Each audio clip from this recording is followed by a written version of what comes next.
وسلم یہ بہت اہم مسئلہ ہے یہ. ہاں سنیے, ہاں دیکھو سمجھ گیا میں. یہ جو مسئلہ ہے نا کہ سنت پڑھنے والے کے پیچھے کیا فرض نماز ہو جاتی ہے, بالکل ہو جاتی ہے, بالکل ہو جاتی ہے.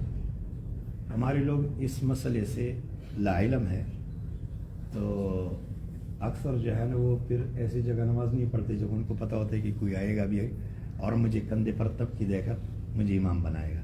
ہمارے لوگ کبھی جو ہے نا امامت نہیں کر سکتے اس ڈر کی وجہ سے, اور کبھی یہ مسئلہ نہیں معلوم ہوتا. مسئلہ یہ ہے کہ نبی صلی اللہ علیہ وسلم کے پیچھے معاذ بن جبل رضی اللہ عنہ وہ نماز پڑھتے عشاء کی نماز, پھر جا کر اپنی قوم کو نماز پڑھاتے تھے, پھر جا کر اپنی قوم کو نماز پڑھاتے تھے. تو یہ نبی صلی اللہ علیہ وسلم کے پیچھے مفترض ہوتے تھے, یعنی ان کی نماز فرض ہوتی تھی. نبی صلی اللہ علیہ وسلم کی مسجد نبوی میں نماز کون سی ہوتی تھی؟ فرض. پھر جا کر اپنی قوم کو جو نماز پڑھاتے نا وہاں یہ نفلی نماز پڑھنے والے کی حیثیت سے ہوتے تھے. تو ایسا ہوا کہ ایک دن ایک جوان جو عمر رضی اللہ عنہ عفواً یہ معاذ بن جبل رضی اللہ عنہ کے پیچھے نماز شروع کی تھی, اس نے نماز چھوڑ دیا اور اپنی نماز پڑھ کر چلے گئے.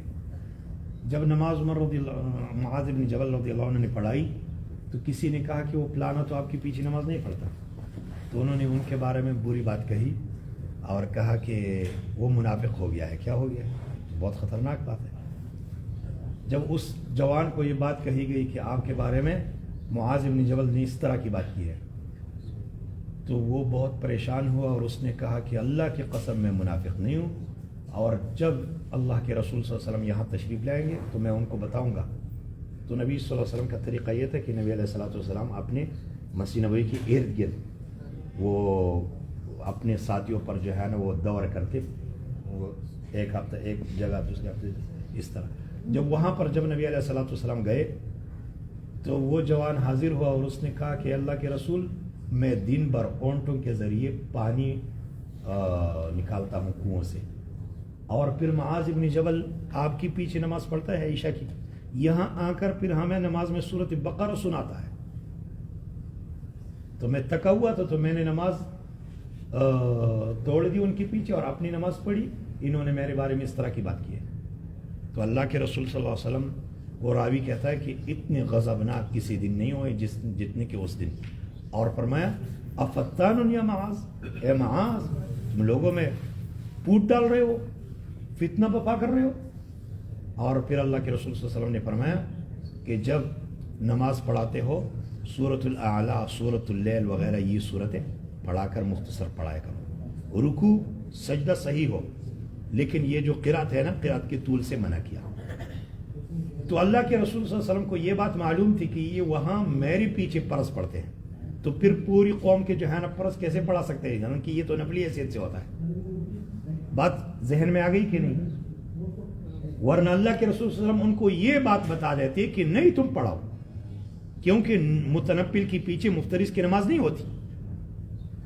اور یہ تو میں نے ایک واقعہ سنایا نا کہ ایک اور بھی ہے, ان کی اسی پر اکتفا کرتا ہوں.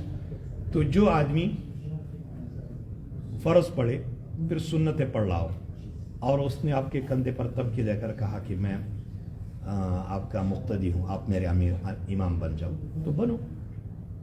لیکن میں نے اس طرح ایک آدمی کے ساتھ کیا مسجد نبوی میں. تو ایک عرب تھا, تو اس نے جو ہے نا وہ ہاتھ ایسے کر کے مجھے پیچھے ہٹا دیا. تو میں نے پھر اپنے لیے دوسری جماعت ڈھونڈ لی. جب میں نے سلام پھیر دیا تو وہ آدمی ایک رکعت میں میرے خیال سے سورۃ بقرہ جتنی تلاوت کر رہا تھا. تو اسی لیے اس نے مجھے پیچھے ہٹایا کہ آپ میرے پیچھے نہیں پڑھ سکو گے. سمجھے کہ نہیں؟ کیونکہ وہ اکیلے نفلی نماز پڑھ رہا تھا اور لمبی نماز پڑھ رہا تھا. تو اس طرح جو ہے نا آپ کسی کی بھی امامت کر سکتے ہو. ٹھیک ہے.